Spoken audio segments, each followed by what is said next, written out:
From beautiful downtown Prestonsburg, Kentucky, it's the mWo podcast on Patreon. Hosted by the ballers and shot callers of horror talk radio, it's the creepy Kentuckian and Uncle Bill. Take it away, Bowles.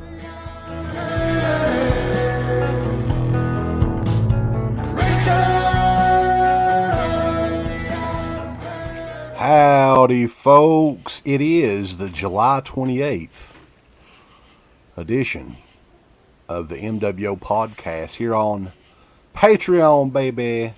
Creepy Kentuckian here.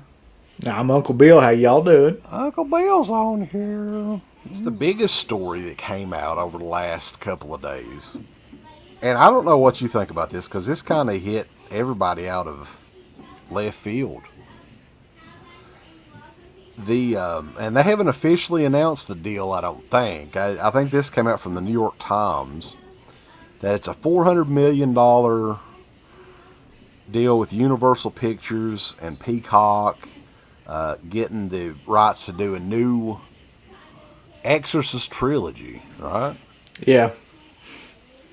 And, oddly enough, one of the film's original stars, Ellen Burstyn, who is almost 90 years old. Yeah, that was so odd to me. Has signed on. Now that's just, I don't know if she's even been in anything in a long time. I didn't know, to be honest with you, I told you the other day, I was like, I didn't even know that she was still alive. I mean, I don't want to be mean or anything, but. Yeah. So, Reagan's, what was her name? Chris McNeil was the character's name. Reagan's mom from the original movie.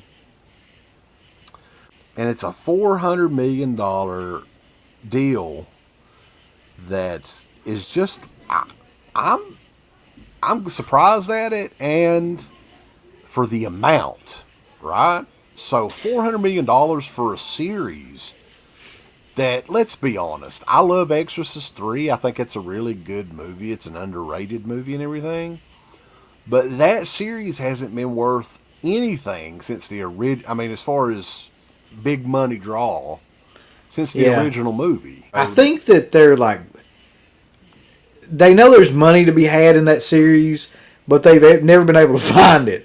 Like, remember when they did Dominion and, what was the other one right at the same time? They were both fucking awful. Well, it was Dominion was the original cut, right? And then there was Exorcist the beginning that, wasn't it Paul Schrader did the Dominion cut, and then they brought somebody else in, and neither cut was really worth a damn at all. But so I think that they know that there's money in it, but like that franchise was basically ruined. It has been kind of like ruined the entire time, except for The Exorcist 3, which it kind of bombed when it came out too. Became a cult classic, but besides that, nothing good has ever come out of The Exorcist except the first movie. And $400 million seems like a lot, but if you take into consideration, you remember that fucking movie, The Ridiculous Six, that Adam Sandler put out on Netflix? They gave him like $80 million to do that. So it's like these companies are paying more and more money for these properties, or to have somebody come on there and make these type of shows. So it's not really surprising that for like a 3-picture deal would be $400 million at this point, considering how much money Netflix is paying everybody. I just think like banking on the name The Exorcist, I don't know if it's a $400 million name.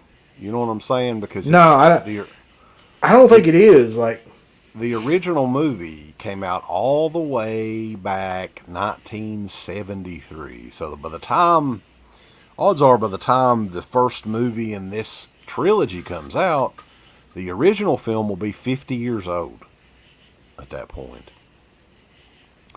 And even if you look at I think they had a TV show. I don't know how successful the TV show was from about 4 or 5 years ago. But everything else associated with that franchise really wasn't a success. I mean, you can argue that if you like the movie, the sequels or not, but none of those made any sort of money at the box office at all. No. Yeah, it caught me completely off guard when I saw that. Because I'll be honest with you, like, I'm interested in it. Like, I've always liked those movies, and I even tried to sit through Dominion and all that BS, even though it was awful. But I truly believe that the reason why The Exorcist is like one of the biggest films of all time is because of William Peter Blatty and Friedkin. Like, if it hadn't been for those two, like, you know, him being an amazing director, like in his prime when that came along, and that script being the way that it was, and him being Catholic and all that, and I'm talking about Blatty and believing in all that shit. I don't think none of the other movies ever captured that kind of vibe. So it'd be like trying to do like a Texas Chainsaw Massacre fucking TV series or something. It wouldn't be the same kind of feeling. So I'm wondering too, is this, since Peacock was a part of this is going to be a movie series that'll be on the Peacock. Thank you to all of our supporters on Patreon. DEADPIT on Patreon.com is the only place to check out a complete archive of the old DEADPIT radio shows all the way back from 2005 on, in addition to the midweek shows and fan commentaries, exclusive podcasts, and much more. DEADPIT on Patreon.com if you're interested. Tiers start at only $1.